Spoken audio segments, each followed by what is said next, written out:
Good morning. Thank you for being with us today. Today, my colleagues and I are proud to announce our proposed amendments to the 2014 General Fund budget. These amendments will continue Council's commitment to strong, safe neighborhoods, job creation, and preserving the high quality of life we're so fortunate to enjoy in Columbus. Before we begin, I do have to acknowledge a colleague who isn't with us today. I know she'd much rather be here, actively participating in the press conference and the hearing this evening, but our Finance Chair, Councilmember Tyson, is at home on doctor's orders recovering from an injury to her foot. I do speak for all my colleagues when I thank her and her team for all of their work and leadership through another successful budget process. Council will once again utilize three key funds to invest in safe neighborhoods, job growth, and essential city services. The Neighborhood Initiatives Fund invests in programs and services that protect neighborhoods, strengthen educational opportunities, and improve the quality of life for Columbus residents. The Public Safety Initiatives Fund supports the brave men and women in our public safety forces as they go forth in their mission to protect our community. And the Jobs Growth Fund allows Council to support small businesses and invest in economic and workforce development initiatives. Just as we invest in our neighborhoods, Council has also been investing in our city's future for the past several years. As you all may recall, in 2011, Council members offered no budget amendments and requested that the administration reduce the general fund budget proposed by $1 million. In 2012, we set aside an extra $1 million to cover potential reductions in state revenue sources.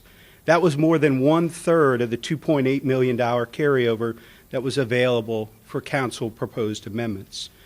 And in 2013, with $7.5 million carryover dollars available as a result of greater than expected revenues and cost savings, this Council set aside $3 million to increase our investment in the Rainy Day Fund and propose a new goal to establish a balance of at least $75 million by the end of 2018, and we are ahead of schedule with that goal. So this year, we're continuing to look to the future by placing a one-time state refund of workers' compensation premiums in the amount of $5.714 million into the Basic Neighborhood Services Fund. The fund is designed to prepare the city for unexpected future expenditures or decreases in revenue. Before I ask my colleagues to come forward and discuss a few of their priorities, I would note that the proposed amendments that we'll be discussing today will be discussed at a public hearing tonight in Council chambers. The hearing will begin at 5 p.m. and public testimony is welcomed. We anticipate that Council will consider the amended budget at our February 10th meeting. At this time, I'm going to ask each of the Council members to come forward and share some of the highlights around their proposed amendments. First, I'll introduce Councilmember Herschel Craig. Thank you, President Ginther. As a veteran myself, it is important to me that our veterans receive the services they need and deserve. That's why I am proud to offer an amendment in support of Operation Hope, a program that will help veterans and their families overcome barriers to self-sufficiency. Each veteran or their family will work with a family development specialist to develop an individual goal plan to help them access the services they need. Veterans will be referred to numerous agencies that can help them, including Impact Community Action. Many clients will be able to access services from Columbus Better Municipal Care for Veterans Housing Initiative. I established that initiative to help eligible veterans make important home repairs and keep them in their homes. I'm proud to work with my colleagues to make sure that veterans, families, and all Columbus residents have the support they need. I am grateful to my colleagues for their partnership and their leadership and I look forward to moving forward in the budget process. I certainly want to thank you for your time today, and certainly I want to thank President Ginther for his leadership, and our finance chair, Councilmember Tyson, certainly for her leadership and shepherding us through this important effort. Thank you, Councilmember Craig. Next, we'll hear from Councilmember Zach Klein. Thank you, Council President Ginther. I'd also like to start by thanking Chair Tyson, the Finance Chair, for helping us through this process and being a leader and ensuring that Council's priorities are set and we are focused as a group and tackling the many issues facing the City of Columbus. I'd like to highlight two things that I'm proposing a Council amendment on. The first is $250,000 in neighborhood stabilization initiatives, and the other is co-sponsored with Councilmember Mills, which is $200,000 for the environmental court. The common thread here being strengthening Columbus's neighborhoods to maximize the quality of life of all Columbus's residents.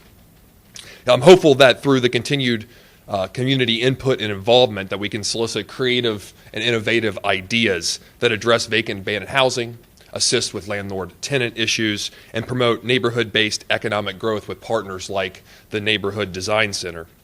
Equally important, after consultation with Councilmember Mills, Judge Ted Barrows, Judge Dan Hawkins, we're enhancing the environmental court's capabilities to proactively address vacant and abandoned properties, hold irresponsible landlords and homeowners accountable, and address nuisance properties that are in the city of Columbus. I look forward to the community dialogue that we'll have here at City Hall, and we'll have actually in the neighborhood, listening to folks and soliciting ideas on the ground so that together we can tackle this community-based problem. Thank you so much. Thank you, Councilmember Klein. Next, we'll hear from Councilmember Mills on some of her key priorities. I always have to adjust the microphone. Good morning. I am very proud to be here this morning and to share some of my priorities, but I want to share with the community just for a moment that there is a very passionate team of City Council leaders that have worked together in partnership on a lot of important aspects of the city. And I am very proud that we work collectively together and sometimes shepherded by our President Ginther to ensure that we all are making sure all of our passions and the needs of the city come together. And so as you'll hear me discuss some of my immediate and highlighted amendments, I think that it certainly should not go without saying about the collective work of this team and this great council, ensuring that the public's interest is first and foremost and that we can come together about the things that we all are passionate about. Certainly not to say the least of which is the safety of our city. And so I am grateful for a very partner working together and collaborative group of council members to ensuring the safety and the quality of life for our residents. And so with that, I am excited to announce that Columbus City Council has added another fire class. As many of our residents have experienced some challenges with the weather and as they do on a day-to-day basis as it relates to their safety and immediate needs, and in a crisis when a family member is not doing well, it is important to have a high qualified team of first responders to meet their needs. And so I'm very excited about the amendment to add a fire class that will start in December of this year. These 40 additional recruits will help better serve and protect our citizens, and it's certainly our hope that among those 40 will include a diverse class, which brings me to my next amendment of support for the diversity recruitment efforts in both our Division of Police as well as our internationally and nationally accredited Division of Fire. Our council believes that one of our community's greatest strengths is our diversity, and that our diversity should be reflected in the ranks of those who protect us. As we saw with the water main break, it took all colors of the city support to bring together the safety of our city in a horrific night. I want to say to the Department of Public Safety, thank you for their work and the inclusion of resources in the mayor's budget to work on diversity and recruitment. The amendment dollars will be a complement to the work and continue our great momentum, as you've heard from the mayor, President Ginther, and myself, around the need to diversify in Columbus safety forces. The police and fire recruitment offices currently have resources that are budgeted around activities that will help support the current members who work within our recruitment offices, but also to give them some support around messaging and strategic planning. I also want to finally discuss a funded amendment for 2 licensed officers to help streamline government. This increased communication will grant small businesses easier access to the city's regulatory entities. This year, City Council is continuing the city's efforts to make these things easier for small businesses by funding an online payment program for the Office of Weights and Measures. In 2013, approximately 1,901 establishments did business with the Office of Weights and Measures. At these establishments, the Office of Weights and Measures performed approximately 12,554 inspections with fees assessed each time. Enabling online bill payment will expedite fee collection for the city and also make it easier for these nearly 2,000 businesses to pay their bills. This technology would be a great asset to the Office of Weights and Measures and is one more way we can make doing business with the city easier and more efficient. As you'll see, many other technology improvements that we've made has streamlined the work of the city. We hope to do that as we move forward, continuing some of the other initiatives, including the work with food trucks. We hope technology will play a role in making sure that work goes smooth and easy and provide some greater efficiencies for our city and our citizens. And with that, I'll turn the floor back over to President Ginther. Hold the microphone. Thank you, Councilmember Mills. And now we'll hear from Councilmember Paley about some of her priorities.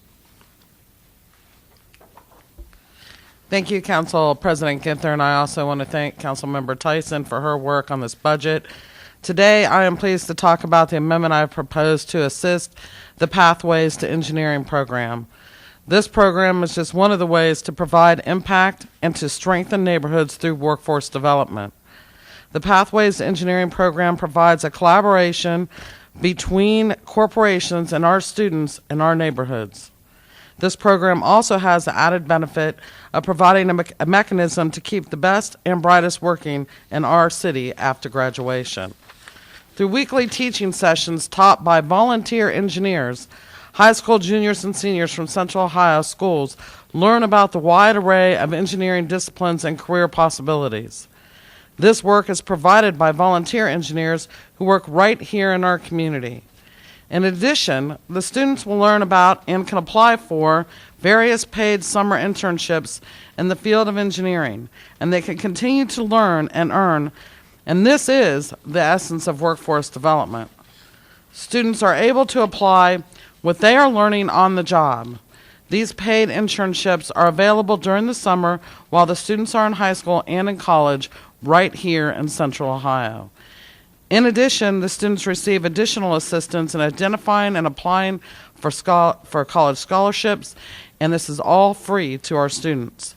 We are looking forward to the training our next generation of engineers through the Pathway to Engineering program, working with the neighborhoods through targeted workforce development.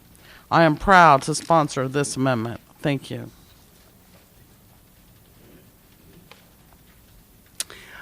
I'd like to thank my colleagues again for supporting these important initiatives.